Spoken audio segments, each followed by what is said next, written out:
నమస్తే welcome to NITV Telugu news ముందుగా headlines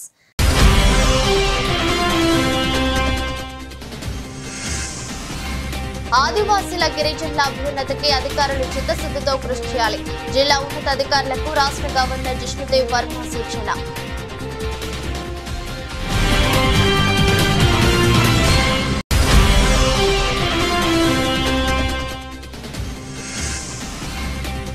రాష్ట్ర సచివాలయ ప్రాంగణంలో తెలంగాణ తల్లి విగ్రహ ఏర్పాటుకు భూమి పూజ పాల్గొన్న సీఎం రేవంత్ రెడ్డి మంత్రులు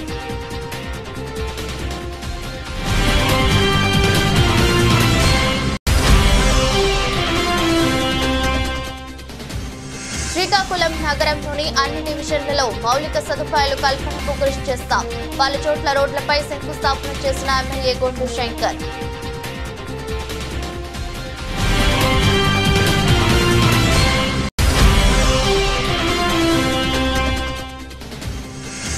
తిహార్ జైలు నుంచి విడుదలైన కవిత ఇబ్బంది పెట్టిన వారికి వడ్డీతో సహా చెల్లిస్తానని హెచ్చరిక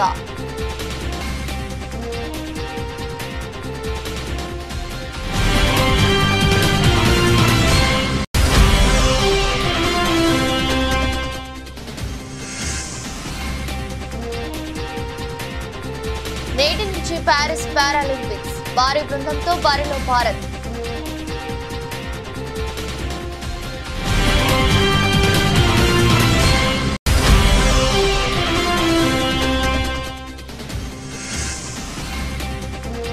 నష్టాల్లో ప్రారంభమైన స్టాక్ మార్కెట్లు అంతర్జాతీయ మార్కెట్ల సంకేతాలే కారణం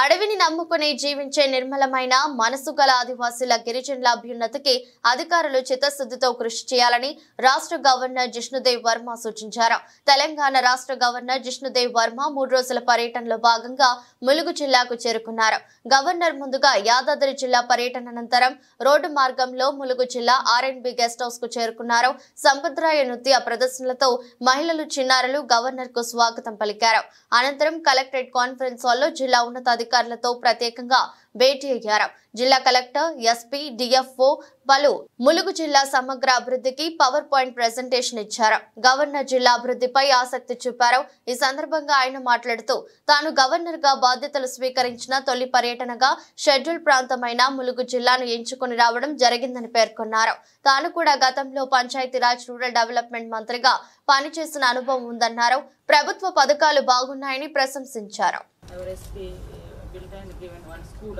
Very good, very good. So taking services to the doorstep of the last man, that is the most important thing.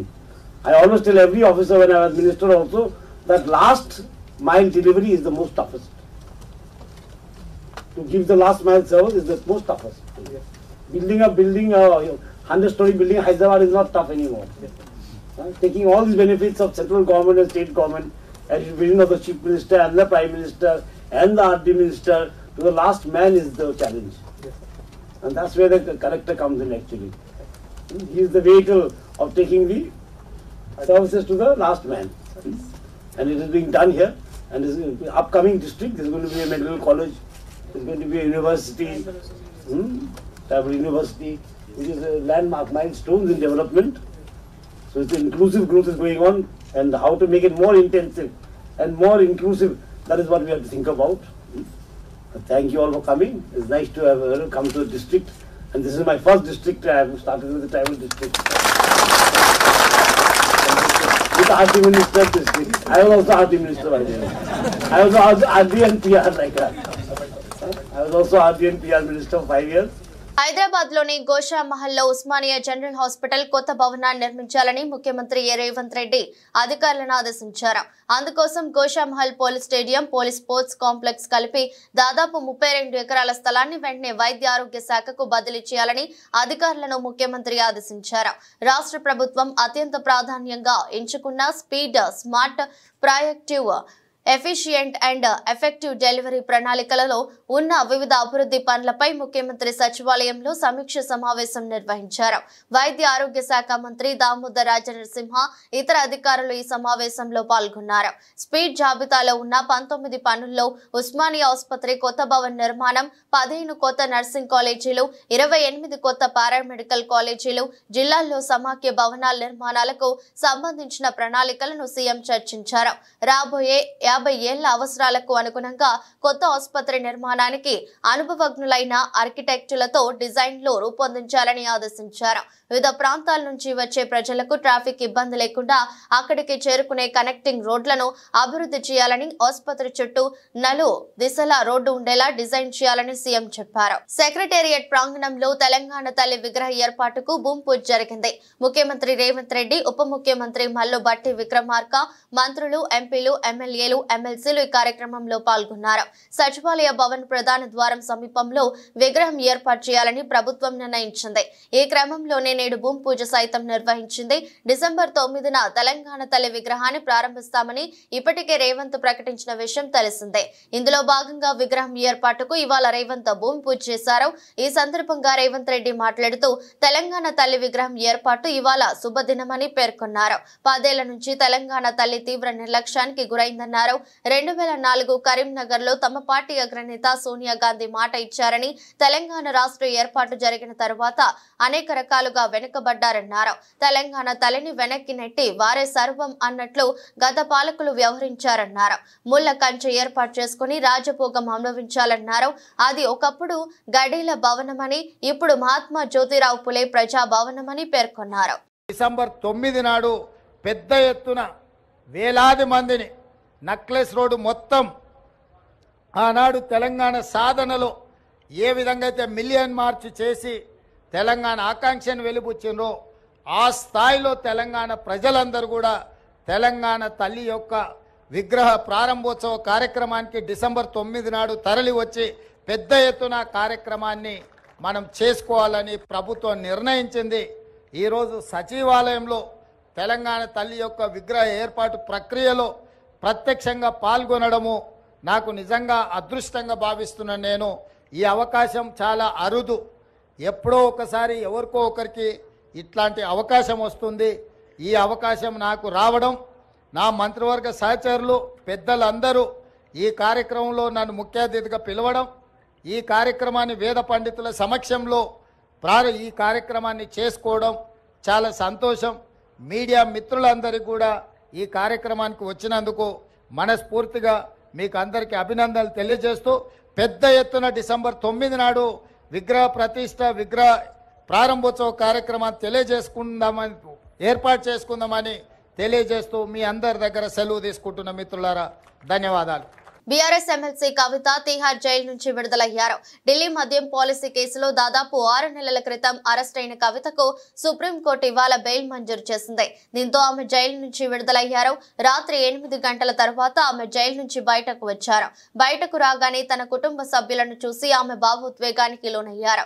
భర్త అనిల్, సోదరుడు కేటీఆర్, హరీష్ రావు, శ్రీనివాస్ గౌడ్ తదితరులు జైలు నుంచి బయటకు వచ్చిన కవితకు ఘన స్వాగతం పలికారు. భర్త అనిల్ ను, సోదరుడు కేటీఆర్ ను, కొడుకు హత్తుకొని కవిత కన్నీటి పర్యంతమయ్యారు. నేను కేసీఆర్ బిడ్డను, తెలంగాణ బిడ్డను, తప్పు చేసే ప్రసక్తే లేదు. అనవసరంగా జైలుకు పంపించి జగమొండిని చేశారని బీఆర్ఎస్ ఎమ్మెల్సీ కవిత అన్నారు. తిహార్ జైలు నుంచి విడుదలైన అనంతరం ఆమె మీడియాతో మాట్లాడుతూ, ఓ తల్లిగా 5.5 నెలలు పిల్లలను వదిలి జైల్లో ఉండటం చాలా బాధగా ఉందని కన్నీటి పర్యంతమయ్యారు. తనను ఇబ్బంది పెట్టిన వారికి వడ్డీతో సహా చెల్లిస్తానని హెచ్చరించారు. ఆ సమయం త్వరలోనే రాబోతుందన్నారు. తాను కేసీఆర్ బిడ్డనని, మొండి అని, మంచిదాన్ని అని వ్యాఖ్యానించారు. తాను 18 ఏళ్లుగా రాజకీయాల్లో ఉండి ఎన్నో ఎత్తుపల్లాలను చూశానన్నారు. కానీ ఈసారి కుటుంబానికి దూరంగా ఉన్నానని ఆవేదన వ్యక్తం చేశారు. తనకు, తన కుటుంబానికి అండగా ఉన్న వారికి ఆమె ధన్యవాదాలు తెలిపారు. తాము ప్రజాక్షేత్రంలో మరింత గట్టిగా పనిచేస్తామన్నారు. తాము ఫైటర్లమని, చట్టబద్ధంగా రాజకీయంగా పోరాటం చేస్తామన్నారు.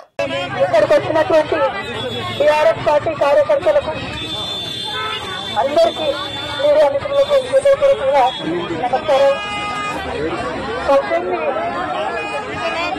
18 సంవత్సరాలు నేను రాజకీయాల్లో ఉన్నాను. ఎన్నో ఎత్తుకల్లా చూశాను.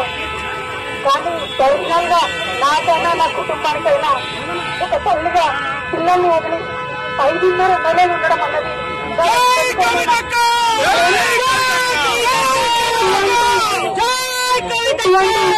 నన్ను నా కుటుంబాన్ని సాధించడానికి తప్పకుండా వడ్డీ సమేతంగా చెల్లిస్తాం.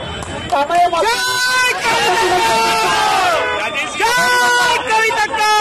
తక్కువ సమయంలో మాకు మా కుటుంబానికి తోడున్నటువంటి వారందరికీ హృదయపూర్వకంగా పాదాభివందనాలు తెలియజేస్తా ఉన్నాం.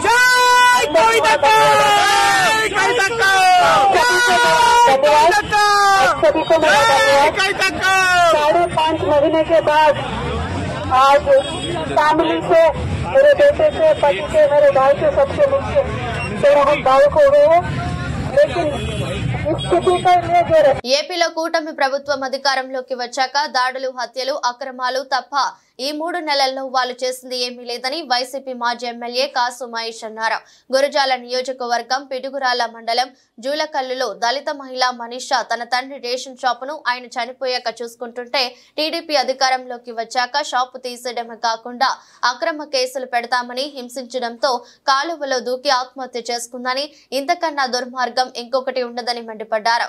ముఖ్యంగా ఎస్సీ ఎస్టీలపై దాడులు చేస్తున్నారని, పోలీసులు వెంటనే దీనిపై చర్యలు తీసుకోవాలని డిమాండ్ చేశారు. వేధింపులకు బలైన మనీషా కుటుంబానికి అండగా ఉంటామని మాజీ ఎమ్మెల్యే కాసు మహేష్ భరోసానిచ్చారు. తెలుగుదేశం ప్రభుత్వం ఆంధ్ర రాష్ట్రంలో వచ్చినప్పటి నుంచి దాడులు, అక్రమాలు, హత్యలు తప్పితే ఈ గడిచిన 3 నెలల్లో వరేదేమైనా చేశారా అనడానికి ఎటువంటి పని లేకుండా పోయింది. ఈ రోజు ఎంత దుర్మార్గం అంటే జూలకల్లు గ్రామం పిడుగురాళ్ల మండలం గురజాల నియోజకవర్గంలో ఒక దళిత మహిళ, ఎస్సీ మహిళ, పాపం వాళ్ళ నాన్న కోటా రేషన్ బియ్యం కోటా చేసుకునేవాడు, 10-15 సంవత్సరాలు. ఆయన చనిపోయిన తర్వాత కూతురికి వచ్చింది. ఆమె కోటా తీసేయటమే కాకుండా వచ్చిన 3 నెలల్లోనే వాళ్ళ కడుపు కొట్టి వాళ్లకున్న రేషన్ కోటాను తీసేయటమే కాకుండా తెలుగుదేశం నాయకులు 70-80 వేలు కడతావా సస్తావా, లేకపోతే నీ మీద అక్రమ కేసులు పెడతాం, నిన్ను హింసిస్తామని బెదిరించడంతో మరి పాపం ఈరోజో నిన్న రాత్రో ఆత్మహత్య చేసుకుంటామని లెటర్ రాసి కాలువలో దుంకిందని ఇందాకే జూలకల్లులోని నాయకులు తెలియజేయడం జరిగింది. ఇంతకన్నా దుర్మార్గం ఈ తెలుగుదేశం ప్రభుత్వం, తెలుగుదేశం నాయకులకి మరొకటి ఉండదు. ఆడపడుచుల్ని, మరీ ముఖ్యంగా ఎస్సీ ఎస్టీ వర్గాలకు చెందిన వాళ్ళని ఈ రోజున అనకదొక్కాలి, వాళ్ళ కడుపు కొట్టాలని ఈరోజు వాళ్ళు చేస్తున్న ఈ చర్యలను తీవ్రంగా ఖండిస్తున్నాం. అంతేకాదు తక్షణమే అటువంటి వారి మీద చర్యలు తీసుకోవాలి. మరి ఆమె కొరకు పోలీసులు గాలిస్తున్నారని తెలుస్తుంది. దేవుడి దయ వల్ల ఆ అమ్మాయి బతకాలని ఆశిస్తున్నాం. రేపు ఖచ్చితంగా జూలకల్లు గ్రామానికి నేను, ఇతర వైఎస్ఆర్సీపీ నాయకులు పోతాం. అక్కడ నిజాలు తెలుసుకుంటాం.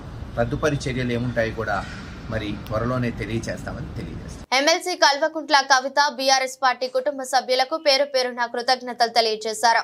తిహార్ జైలు నుంచి బయలుపై మంగళవారం బయటకు వచ్చిన తర్వాత ఆమె పార్టీ వర్కింగ్ ప్రెసిడెంట్ కేటీఆర్, మాజీ మంత్రి హరీష్ రావు, పార్టీ పార్లమెంటరీ నేత కేఆర్ సురేష్ రెడ్డి, ఎంపీలు దామోదర్ రావు, వద్దిరాజు రవిచంద్ర, ఎమ్మెల్సీలు, ఎమ్మెల్యేలు, పార్టీ నేతలతో కలిసి నేరుగా ఢిల్లీ వసంతి విహార్లోని తెలంగాణ భవన్ కు బయలుదేరారు. తెలంగాణ భవన్ లో ఆమెకు పార్టీ శ్రేణులు ఘన స్వాగతం పలికాయి.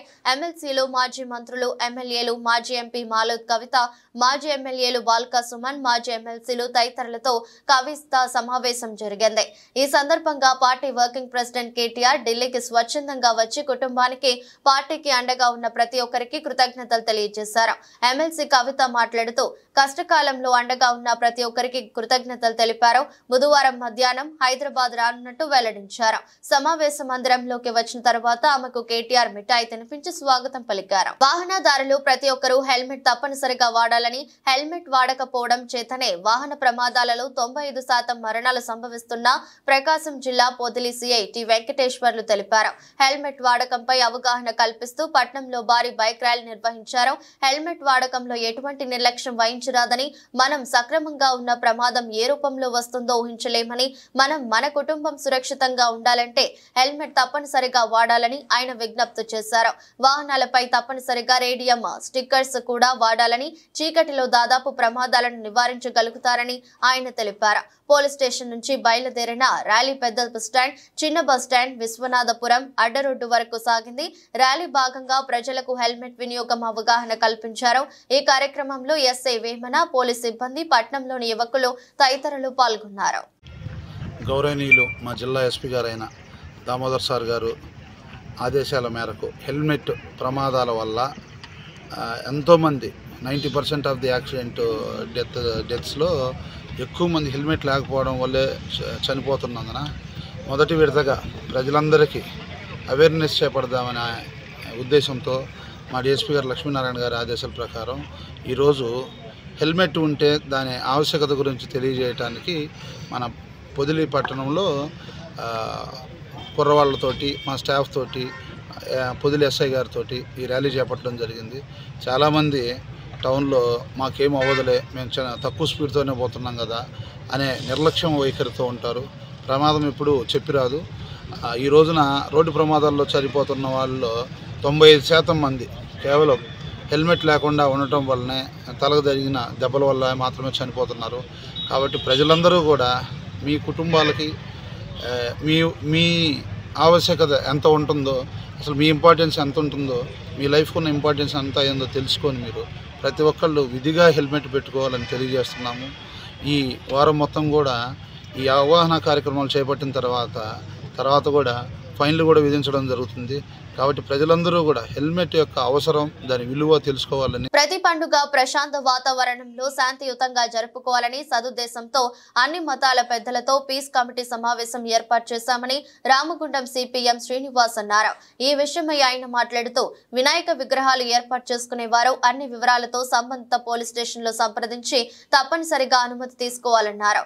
నమోదు చేసుకున్న వాటి వివరాల ఆధారంగా ఆన్లైన్ చేయడం, విగ్రహాలకు జియో ట్యాగింగ్ చేయడం చేస్తామని, నిమజ్జన సమయంలో ఎలాంటి అవాంతరాలు జరగకుండా శోభయాత్ర సాఫీగా సాగేలా రూట్ మ్యాప్ ఏర్పాట్లు పర్యవేక్షిస్తామన్నారు. గణేష్ నిమజ్జనంతో పాటు మిలన్ ఉన్ నబీ పండుగలు రావడంతో ఎలాంటి అవాంఛనీయ సంఘటన చోటు చేసుకోకుండా పోలీసులు సూచించిన నిబంధనలు ఖచ్చితంగా పాటించాలని, శోభయాత్ర సమయంలో పోలీస్ శాఖ రోడ్ మ్యాప్ ను అనుసరించాలని, పోలీసు వారికి శాంతి కమిటీ సభ్యులు సహకరించాలని కోరారు. అన్ని వరకు రిస్ట్రిక్ట్ చేసుకొని మనం బయట చేసుకుంటాం. ఇంకా ఏంటంటే గది వాళ్ళు మధ్యలో కొన్ని ఇష్యూస్ జరిగే ఛాన్సెస్ ఉన్నాయి. కాబట్టి లాస్ట్ ఇయర్ మన దగ్గర 4253 విగ్రహాలు ఉన్నాయి. 4253 విగ్రహాలకి అక్కడ రిస్ట్రిక్ట్ చేసుకొని పెట్టుకుంటే బాగుంటుంది. అట్లానే మేము ఎన్ఫోర్స్ చేయట్లేదు, మీరే ఆలోచించండి. తర్వాత మనకు 9th నుంచి 11th డే వరకు ఈ యొక్క విమర్శలు జరుగుతూ ఉంటాయి. ఫైనల్ డే అనేది 16th వస్తుందా 17th వస్తుందా, మనం 17th అనుకుంటున్నాం. ఇలా 16th వస్తుందా చూద్దాము, చూసి ఏదైతే బందోబస్తు సరిగ్గా చేసుకున్నాము.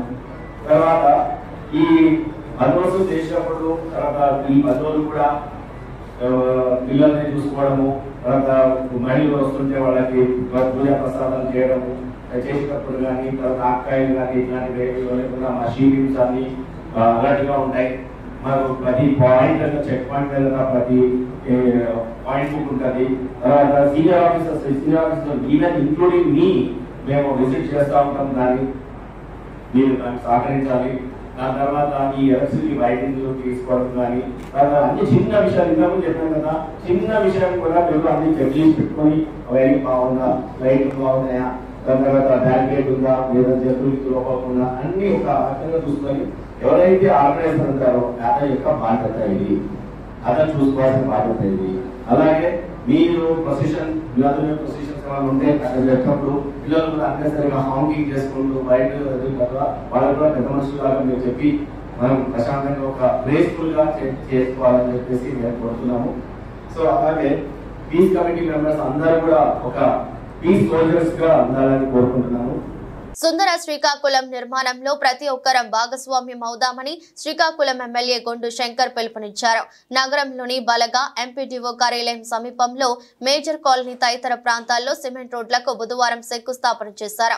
స్థానికుల కోరిక మేరకు మేజర్ కాలనీలో జంగిల్ క్లియరెన్స్ చేయించారు. ఈ సందర్భంగా ఎమ్మెల్యే శంకర్ మాట్లాడుతూ గత ప్రభుత్వ పాలనలో అభివృద్ధిని పూర్తిగా విస్మరించారని తెలిపారు. అనేక డివిజన్లో కనీస మౌలిక సదుపాయాలు కూడా నోచుకోక ప్రజలు అవస్థలు పడుతున్నారు తెలిపారు. ప్రజలు తనను ఏ నమ్మకంతో గెలిపించారో వారికి అన్ని విధాల సౌకర్యాలు కల్పించి వారి నమ్మకాన్ని నిలబెట్టుకుంటానని చెప్పారు. ఇప్పటికే నగరంలోని అన్ని డివిజన్లలో కాలువల్లోని పూడికతీత పనులు పూర్తి చేశామని చెప్పారు. అందరికీ నమస్కారం. ఈరోజు మేజర్స్ కాలనీలో ఇన్ని ఇల్లులు ఉన్నప్పుడు కూడా ఇంతవరకు వీళ్ళకి మున్సిపల్ వాటర్ ఫెసిలిటీ లేదు. అందుకు ఇక్కడ మహిళలందరూ వచ్చి అభ్యర్థన జరిగింది. అలాగే ఎలక్షన్ ముందు కూడా అడగడం జరిగింది. 2-3 సార్లు గ్రీవెన్స్కి కూడా వెళ్ళడం జరిగింది కమిషనర్ గారు అంతా. అందుకు దీనికి ఆల్రెడీ 4.5 లక్షలతో ఈ ఒక లైన్కి అయితే పైప్ లైన్ శాంక్షన్ అయినప్పటికి కూడా పక్క స్ట్రీట్కి కూడా దీనికి కంటిన్యూషన్గా చేయడమని ఇప్పుడే తక్షణమే మనం ఉత్తర్వులు ఇవ్వడం జరిగింది. అలాగే దీనికి రోడ్స్, దీనికి ప్యారలల్గా ఉన్నదానికి ఆ రోడ్డు, ఈ రోడ్డు ప్లస్ డ్రైన్స్ ఈ 2 కూడా ఎస్టిమేషన్ వేసి ఇమ్మీడియట్గా యుద్ధ ప్రాతిపదికన దీనికి టెండర్ కాల్ఫర్ చేసి వర్క్స్ పనులు చేపడతామని కూడా ఈ సందర్భంగా కాలనీ వాసులందరికీ తెలియజేస్తూ వీలైనంత తొందరగా ఈ పనులు కంప్లీట్ చేస్తామని మీకు తెలియజేసుకుంటూ సంగారెడ్డి జిల్లాలో డెంగ్యూ వైరల్ ఫీవర్ కేసులు పెరుగుతున్న నేపథ్యంలో కలెక్టర్ వల్లూరి క్రాంతి ఆకస్మిక తనిఖీలు నిర్వహించారు. ఆందోళ్ 7వ వార్డులో బస్తీ దవాఖానాను జిల్లా కలెక్టర్ వల్లూరి క్రాంతి ఆకస్మికంగా తనిఖీ చేశారు. జోగిపేట 100 పడకల ప్రభుత్వ ఆసుపత్రిని ఆకస్మికంగా తనిఖీ చేసి డెంగ్యూ కేసులపై ఆరా తీశారు. స్వయంగా వార్డుల్లో తిరుగుతూ వైద్యం అందుతున్న తీరుపై డెంగ్యూ పేషెంట్లను కలెక్టర్ అడిగి తెలుసుకున్నారు. పేషెంట్ల నుండి వస్తున్న ఫిర్యాదులలో డాక్టర్లపై అసహనం వ్యక్తం చేశారు. డెంగ్యూ కేసులు నమోదవుతున్న నేపథ్యంలో ర్యాపిడ్ టెస్టులు నిర్వహించి వైద్యులు అందించాలని కలెక్టర్ డాక్టర్లను ఆదేశించారు. మున్సిపాలిటీలో వార్డ్స్ పర్యవేక్షించడం జరిగింది. ప్రతి వార్డులో కూడా మున్సిపాలిటీ తరపు నుంచి 3 మెంబర్స్తో ఒక టీం అన్నది వేయడం జరిగింది. ఇక్కడ మెప్మా నుంచి రిసోర్స్ పర్సన్స్, హెల్త్ నుంచి ఆశా ఏఎన్ఎంస్, అలానే మున్సిపాలిటీ నుంచి వార్డ్ స్పెషల్ ఆఫీసరు, అలానే శానిటేషన్ జవాన్స్తో ప్రతి వార్డుకు కూడా ఒక టీం వేయడం జరిగింది. ఈ టీం వాళ్ళు ప్రతి ఇంటికి కూడా తిరిగి ఆ ఇంట్లో శానిటేషన్ మెయింటైన్ చేస్తున్నారా లేదా, నీళ్లు నిల్వ లేకుండా చేస్తున్నారా లేదా, ఎక్కడైనా నీళ్లు నిల్వ ఉంటే వాటిని తొలగించడం, అక్కడున్న ఇంటి వాళ్ళకి అవేర్నెస్ చేయడం, ఆ ఇంటి వాళ్ళలో ఎవరికైనా జ్వరం ఉంటే ఇమీడియట్గా వాళ్ళకి మెడికల్ ట్రీట్మెంట్ ఇవ్వడం, ఇవన్నీ కూడా చేసే విధంగా మనం టీమ్స్ ఏర్పాటు చేసి ప్రతిరోజు కూడా డ్రై డే పాటించాలి అని ఒక అవేర్నెస్ కార్యక్రమాలు మనము ఆందోళన మున్సిపాలిటీలో టేకప్ చేయడం జరిగింది. ఇక్కడ మొత్తం 17 వరకు ఇప్పుడు డెంగ్యూ కేసెస్ రావడం జరిగింది. ఏరియా హాస్పిటల్ కూడా దీంట్లో భాగంగా ఇన్స్పెక్ట్ చేయడం జరిగింది. దీంట్లో ఎవరైతే డెంగ్యూ పాజిటివ్ వచ్చారో వారి ట్రీట్మెంట్ ఏ విధంగా ఇస్తున్నారన్న తెలుసుకోవడం జరిగింది. ఇంతవరకు అయితే 100% అందరికీ కూడా జ్వరాలు తగ్గి ఎటువంటి ఇబ్బంది లేకుండా కూడా వాళ్ళు తిరిగి వెళ్ళడం జరిగింది. కాబట్టి ప్రజలందరికీ కూడా విన్నవించేది ఏంటంటే ఇంటి లోపల పరిశుభ్రత అన్నది చాలా చాలా ఇంపార్టెంట్. ఇంటి బయట కూడా పరిసరాల్లో కూడా పరిశుభ్రత అన్నది మెయింటైన్ చేయాలి. ఎక్కడ కూడా నీరు నిల్వ లేకుండా చేయాలి. నీరు నిల్వ ఉంటేనే దాంట్లో ఈ డెంగ్యూ దోమల యొక్క ఎగ్స్ లార్వా నుంచి దోమలు వచ్చే అవకాశం ఉంటుంది. కాబట్టి నీరు నిల్వ లేకుండా చూసే విధంగా ప్రజలందరూ కూడా జాగ్రత్త వహించాలని కోరుతున్నాను. Thank you. హైదరాబాద్ లో మరో దారుణం వెలుగు చూస్తుంది. ఓయూ రూమ్ లో రహస్యంగా సీసీ కెమెరాలు పెట్టాడు ఓ దుర్మార్గుడు. రూమ్ లో దిగిన వాళ్ళ వీడియోను చిత్రీకరించాడు. తర్వాత ఆ వీడియోలు చూపించి బ్లాక్ మెయిలింగ్ కు పాల్పడ్డాడు. హైదరాబాద్ శివారు శంషాబాద్ లో వెలుగు చూసిన ఈ ఘటన నగర వాసులను ఉలిక్కిపడేలా చేస్తుంది. ఓయూకు వస్తున్న యువతను టార్గెట్ చేస్తూ ఇంత నీచానికి పాల్పడిన ఓయూ హోటల్ ఓనర్ ను పోలీసులు అరెస్ట్ చేసి కటకటాల్లోకి పంపారు. శంషాబాద్ లో సీతా గ్రాండ్ పేరుతో ఒంగోలుకు చెందిన గణేష్ ఓయూ హోటల్ నడిపిస్తున్నాడు. శివారులో ఉండటంతో ఈ హోటల్ కు ఎక్కువగా యువత వచ్చేవారు. లవర్స్ రాసలీలకు ఇది అడ్డాగా మారింది. దీంతో హోటల్ కు వచ్చే యువతను టార్గెట్ చేసిన ఓనర్ రూముల్లో రహస్యంగా కెమెరాలు పెట్టించారు. బెడ్రూమ్ లోని బల్బులలో సీక్రెట్ కెమెరాలు పెట్టాడు. అందులో రికార్డ్ అయిన వీడియోలను ఆ జంటలకు చూపించి బ్లాక్ మెయిల్ చేస్తూ డబ్బులు వసూలు చేస్తున్నారు. చాలా మంది యువతి యువకులు అతనికి లక్షల్లో డబ్బులు ఇచ్చారని తెలుస్తోంది. పక్కా సమాచారంతో రైడ్ చేసిన పోలీసులు ఓయూ రూముల్లో అమర్చిన సీసీ కెమెరాలను గుర్తించారు. నిందితుడిని అరెస్ట్ చేశారు. ఈ ఘటన హైదరాబాదీలను షేక్ చేస్తోంది. నగరంలో వేల సంఖ్యలో ఓయూ హోటల్స్ ఉన్నాయి. చాలా వాటిలో ఇలాంటి పరిస్థితులే ఉండవచ్చని అనుమానాలు వ్యక్తమవుతున్నాయి. ఓయూ హోటల్ కు వెళ్లడం మంచిది కాదని పోలీసులు హెచ్చరిస్తున్నారు. తుమ్మిడికుంట చెరువును ఆక్రమించి అనుమతులు లేకుండా నిర్మించారంటూ అక్కినేని నాగార్జునకు చెందిన ఎన్ కన్వెన్షన్ ను హైడ్రా అధికారులు ఇటీవల నేలమట్టం చేసిన విషయం తెలిసిందే. ఈ కూల్చివేతపై ప్రముఖ సినీ నటుడు నాగార్జున కొడుకు హీరో నాగ చైతన్య స్పందించాడు. ఎన్ కన్వెన్షన్ కూల్చి కూల్చివేతకు సంబంధించి నాన్న ఎక్స్ వేదికగా అన్ని వివరాలు చెప్పారని అన్నారు. ఈ విషయం ఇప్పుడు మాట్లాడొద్దని అన్నారు. హిమాయత్ నగర్ లో ఓ వస్త్ర దుకాణం ప్రారంభోత్సవానికి అతిథిగా నాగ చైతన్య వచ్చారు. ఈ సందర్భంగా ఆయనను మీడియా పలు ప్రశ్నలు అడిగింది. తన పెళ్లి ఎప్పుడు ఎక్కడ జరుగుతుందనేది త్వరలోనే అందరికీ తెలుస్తుందని అన్నారు. హైదరాబాద్ లోనే మీ పెళ్లి జరుగుతుందా అని ప్రశ్నించగా ఇంకా నిర్ణయించుకోలేదని చెప్పారు. నటి శోభిత ధులిపాల నాగ చైతన్యకు ఈ నెల 8న నిశ్చితార్థం జరిగిన విషయం తెలిసిందే. ఈ నేపథ్యంలో మీడియా పెళ్లి గురించి ప్రశ్నించగా ఈ సమాధానం ఇచ్చారు. ఇక ప్రస్తుతం షూటింగ్ జరుపుకుంటున్న తండేల్ సినిమాపై కూడా ఆయన స్పందించారు. తండేల్లో తన పాత్ర అత్యంత సవాల్తో కూడుకున్నదని, ఇది యథార్థ సంఘటన ఆధారంగా రూపుదిద్దుకుంటోందని అన్నారు. తన ప్రస్తుత లుక్ తండేల్ సినిమా కోసమేనని వెల్లడించారు. కాగా సినిమా చందు మొండేటి డైరెక్షన్ లో రూపొందుతోంది. దాని గురించి ఎందుకండి ఇప్పుడు తస్వా స్టోర్ ఓపెనింగ్ గురించి ఉన్నాము. దాని గురించి ఏదైతే కమెంట్స్ ఉన్నాయో నాన్న ఆల్రెడీ ట్విట్టర్ లో పెట్టారు అఫీషియల్ గా. So will leave it at that for now. తర్వాత మాట్లాడు దాని గురించి.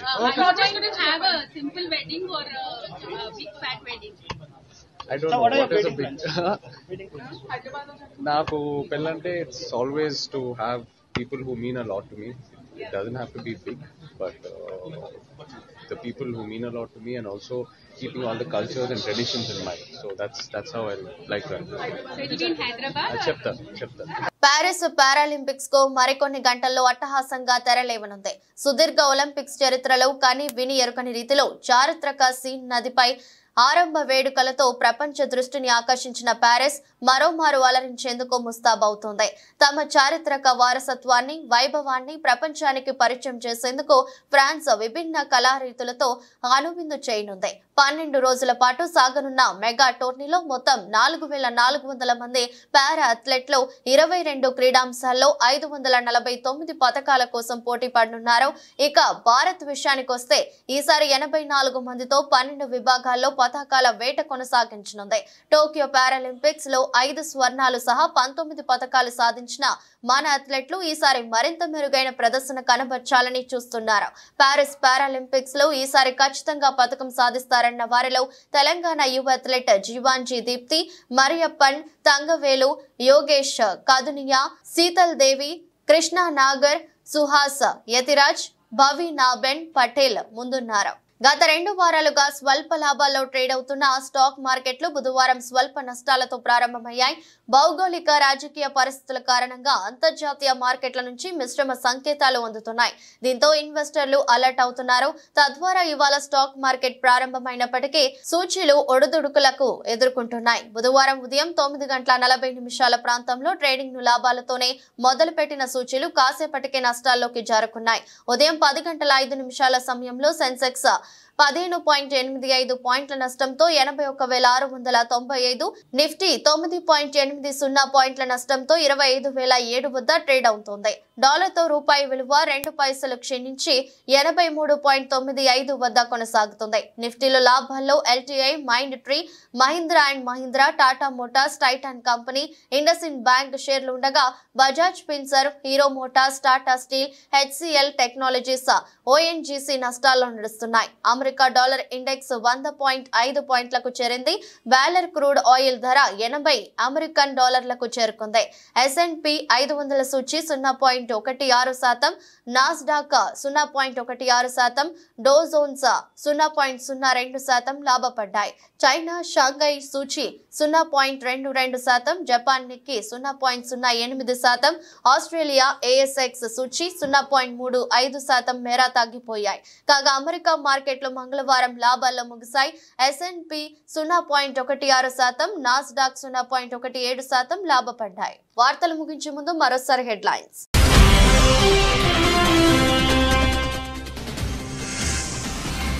ఆదివాసీల గిరిజనుల అభ్యున్నతికి అధికారులు చిత్తశుద్ధితో కృషి చేయాలి. జిల్లా ఉన్నతాధికారులకు రాష్ట్ర గవర్నర్ జిష్ణుదేవ్ వర్మ సూచన.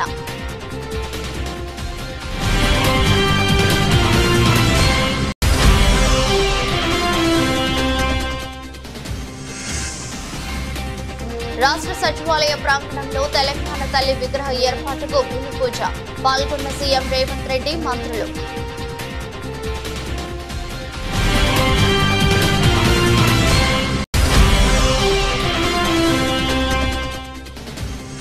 శ్రీకాకుళం నగరంలోని అన్ని డివిజన్లలో మౌలిక సదుపాయాలు కల్పనకు కృషి చేస్తాం. పలు చోట్ల రోడ్లపై శంకుస్థాపన చేసిన ఎమ్మెల్యే గొండు శంకర్.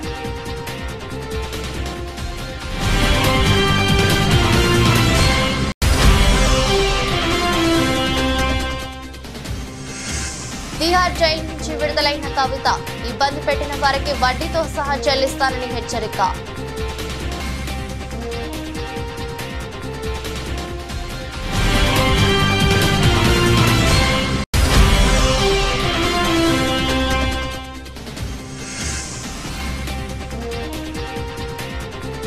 నేటి నుంచి ప్యారిస్ పారాలింపిక్స్ భారీ బృందంతో బరిలో భారత్.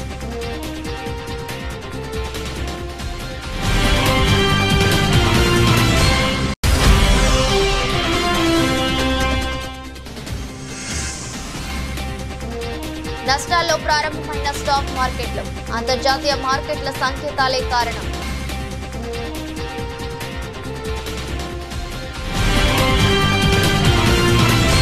ఇది రోజు బులెటిన్. మరో బులెటిన్లో మళ్ళీ కలుద్దాం. అంతవరకు సెలవు. నమస్కారం.